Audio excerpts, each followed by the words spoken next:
आप लोग फंसे? हम लोग का एक्चुअली परिचय तो था काफ़ी पहले से, उसे परिचय सीधा था। देखिएगा। हाँ, पर आपका? हाँ जी, हमारा परिचय था उसके साथ काफ़ी सालों से। धनबाद से हम भी हैं, वो भी थे धनबाद में ही, तो उनसे आते जाते कभी ऐसे ही जान पहचान हमारा अच्छे से हो गया था। फिर हम लोग का एक्चुअल में क्या बात हुआ था अनुप्रिया का और हमारा, इधर भी। कि हम लोग वहाँ से जाकर हम लोग धनबाद मेरे घर पे आ जाएंगे, क्योंकि उनके भी कुछ रिश्तेदार यहाँ पे रहते हैं। फिर उनके पेरेंट्स को बुला के हम लोग आपस में फैमिली में बातचीत कर लेंगे। और बादल ने 3 सितंबर 2020 को डीजीपी सर के नाम पे एक आवेदन लिखा है, जिसमें उन्होंने ये पुष्टि किया है कि 11 जुलाई को जिस दिन हम और अनुप्रिया निकले थे, उन्होंने उसमें ये मेंशन किया है कि जिस दिन ये लोग निकले हैं संकेत और अनुप्रिया चल के धनबाद में हमारे पास आए। और उसमें उन्होंने काफ़ी कुछ कहा है कि वो बोले कि हमारी मदद करो उनके पिताजी से बचाने में, और भी 2-3 कुछ लोगों से बचाने में, वो लोग मार देंगे, जो कि पूरा झूठ है।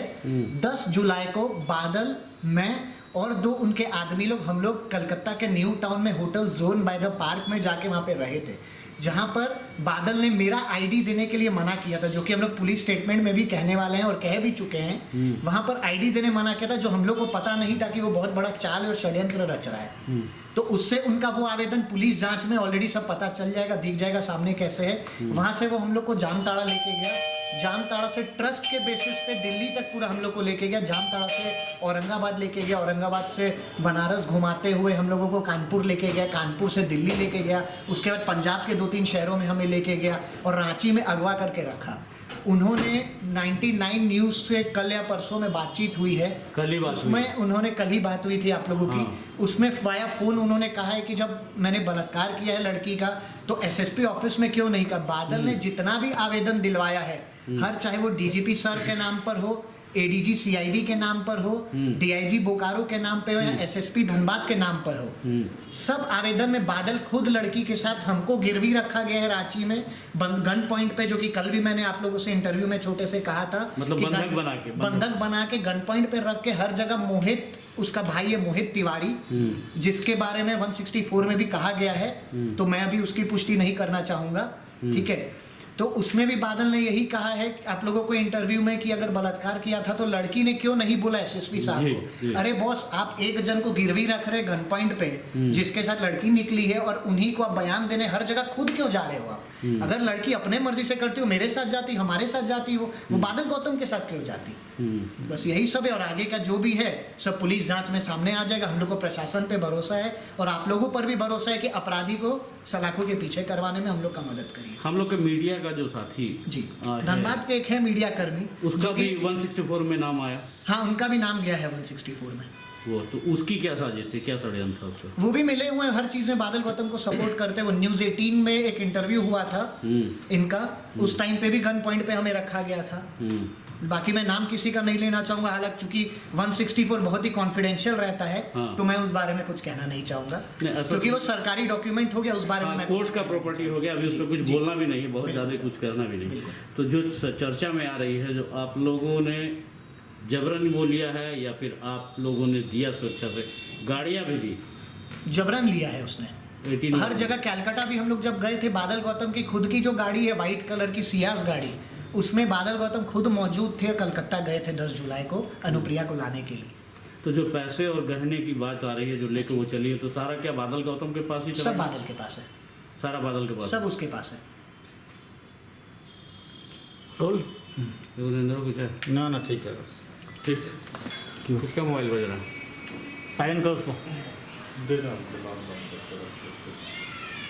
चलिए, क्या आपके साथ हुआ और कल कोर्ट में आपने क्या कहा?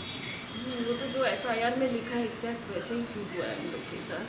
किडनैपिंग किया गया है और रेप किया है, फिर रोटी सब मांग रहा है और चाह के भी आने नहीं दे रहा था हम लोग को। प्रशासन को बोलता था ये प्रशासन हमारा झारखंड स्टेट मेरे मुट्ठी में है, इसका कोई पुलिस मेरा पूरे सपोर्ट में है, तुम कुछ नहीं बिगाड़ सकती हो। मेरा ज़बरदस्ती आवेदन दिलाना ये सब किया है। वो उसका कहना था कि झारखंड स्टेट पूरा मेरे कब्जे में है, मैं 2 पत्रकार को मारा तब वो लोग कुछ नहीं कर पाया, तो अब क्या करेगा, तुम भटकती रह जाओगी, कोई तुम्हारा मदद नहीं करेगा।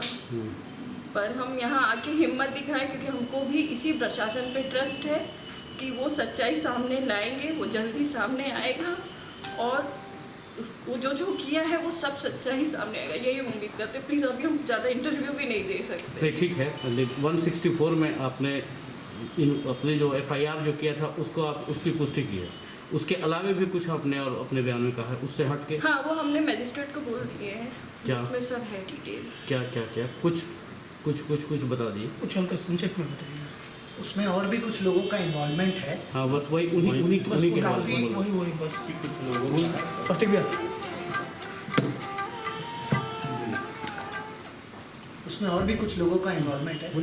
हाँ, कुछ लोगों के नाम से वो हम लोग को बोलता था। एक हाँ, कुछ है, वो सब उनके जो हमने दिया है मजिस्ट्रेट के पास सब नाम है उनके बारे में, जिन के नाम से वो हम लोग को बोला करता था, चाहे वो कोई भी साइड का हो, मीडिया साइड का हो या फिर ऑफिसर हो कोई।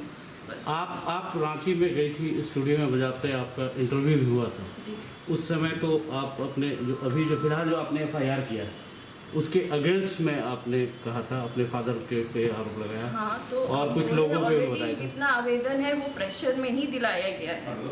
तो इंटरव्यू भी आपने हमने प्रेशर में ही दिया, वो पत्रकार सब देख रहा था, फिर भी हमको करना पड़ा था, वो मेरा हेल्प नहीं किया था। बस थैंक यू। आप